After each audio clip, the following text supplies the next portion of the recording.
Wow দিদি এটা কত টাকা? 7000 থেকে স্টার্টিং আইবো। 7000? ওয়াও দেনা আমার দিলাও। ইস সপ্তাহের মধ্যে তোর ফাকনামি করতে লাগতো না, এটা আমার, আমি রইছি পাশে। কিন্তু আমি তোমার আগে আইছি কেন?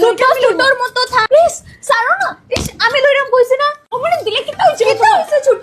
কি হয়েছে, ঝগড়া করছো কেন?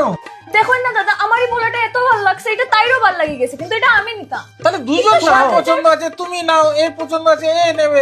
কিন্তু দাদা এটা তো একটাই পিস 7000 পাইমু। মানুষে ঠিক কি কয়, জাল মানেই যে খল। তুমি যদি আইতা না তে আমি এটা নিতে পারতাম। ওটাই আমি দেখলাম, জাল মানেই খল। আরে ভাই তোমরা ঝগড়া করো না, এটা আর আছে, কালকেই নতুন স্টক এসেছে পয়লা বৈশাখের জন্য। আমি সব লাইট ওয়েটের কালেকশনটা নিয়ে এসেছি। তোমরা কি দেখবে, এটা 7000 টাকার মধ্যে কি একটাই পোলা আছে? আরো অনেক আছে। এই দেখো দুটো কালার আছে, সাইজটা তুমি দেখে নাও, তোমার সাইজের হিসাবে পেয়ে যাবে তো। আমাকে রেড কালারটা এসছো খুশি খুশি, সব ভালো ভালো জিনিস দাও। থ্যাংক ইউ দিদি, এটা পেক করে দিদি।